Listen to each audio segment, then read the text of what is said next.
everyone, this is Angie. Hope you're all are having a good day. Today I have a question that I think is super high yield, and I think you should be able to master these types of questions that contain errors. So let's start by reading our clinical vignette. We have a 62-year-old man. He has anterior STEMI, a decreased blood pressure, increased heart rate, cool mottled skin, increased jugular venous pressure, and bibasilar crackers. So according to these errors in the vignette where we have increased jugular venous pressure and we have bibasilar crackers, I think we should work through these errors in order to choose the correct answer and choose the correct set of errors. So here we have in our vignette a man who has increased jugular venous pressure and bibasilar crackers. So let's start, and he also has a STEMI. So let's start by explaining everything. If you have a STEMI, it means you have defective pumping function of the heart, and myocardial infarction would lead to a defect of the forward flow of the blood, and then the blood will start backing up in the left ventricle, and then it will start backing up in the left atrium, and then in the pulmonary veins, and then it will start backing up in the lungs. So when the blood backs up in the lungs, the pulmonary capillaries pressure will increase and it will start leaking fluid, and then we can hear crackles at the base of the lung. And then, as a sequelae, when the blood increases in the lungs, it will start increasing in the pulmonary arteries because pulmonary arteries drains blood into the lungs, and then it will blood will back up in the right ventricle and then in the right atrium. And since the right atrium receives the venous blood from the whole body, that makes sense that we can see an elevated jugular venous pressure because the jugular veins drains blood into the right atrium, and so the column of the jugular vein will be increased. So let's get back to our choices and choose an answer choice that can fit our vignette.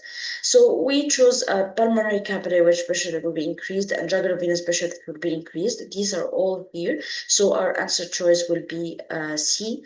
But let's discuss the other parameters. We said we have a defective function, myocardial infarction, defective pumping function, so decreased cardiac output. And as a compensatory mechanism, the sympathetic nervous system will start firing, increasing our heart rate and increasing our systemic vascular resistance, directing blood towards more important organs. Also, our catecholamines, renin-angiotensins, and aldosterone system will increase. All of this will lead to the increased heart rate and systemic vascular resistance. Now let's explain our other answer choices. Here let's start by the pulmonary capillary wedge pressure and the jugular venous pressure. They're decreased. If they're decreased, they could point towards distributive shock or hypovolemic shock. So how do we know which type of shock this is? Let's look at the systemic vascular resistance. If our systemic vascular resistance is increasing, it means there is a compensation for an ongoing defect. What defect this could be? This could be hypovolemia. So this is hypovolemic shock. So if this is hypovolemic shock and we have the decrease in jugular venous pressure and capillary wedge pressure, this means that the sympathetic nervous system will sense the decrease in the total body fluid, decrease in the total body volume due to hypovolemia, which could be hemorrhagic or non-hemorrhagic, and then it would start firing, increasing our systemic vascular resistance, increasing our heart rate. But since the preload is very decreased, it's very low due to the loss of blood or loss of fluid, whatever reason we have for the hypovolemia, our cardiac output would decrease. Now we have other types of shock. Let's discuss them.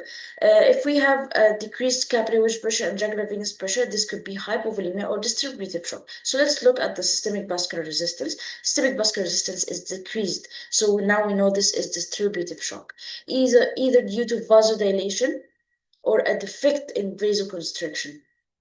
So a defect in vasoconstriction is in neurogenic shock, and vasodilation is in other types of shock like anaphylaxis and sepsis. So let's look at our other parameters. We have an increase in cardiac output and an increase in heart rate, means there is compensation for the ongoing vasodilation. So this would happen in septic shock.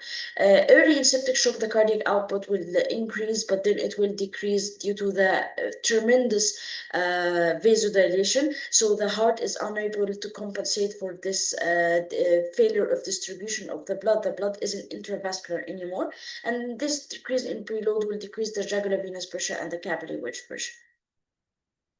Now, this type of shock, we have a decrease in the capillary wedge pressure, decrease in jugular venous pressure.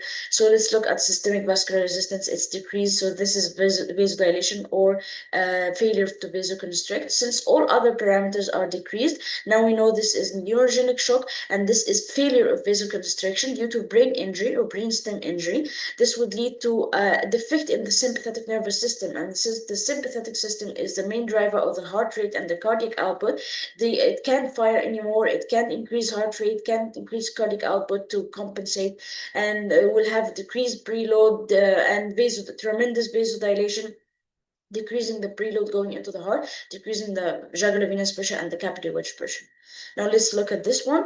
We have decreased capillary wedge pressure, decreased jugular venous pressure, and decreased systemic vascular resistance. Just like we discussed here, could be due to vasodilation or vasoconstriction. But now, since we already excluded the vasoconstriction part, then we know this is due to vasodilation.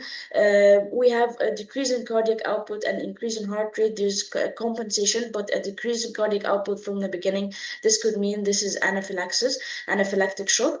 The vasodilation is extremely severe. It can't compensate from the beginning. And that's why the cardiac output is decreased due to the decreased preload and the ongoing vasodilation.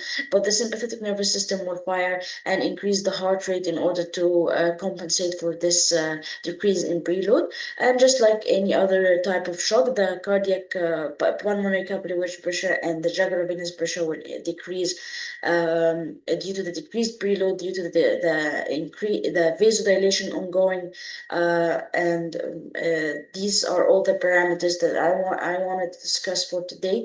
I hope now all types of shock make sense to you, and I'm hoping to see you all next lesson.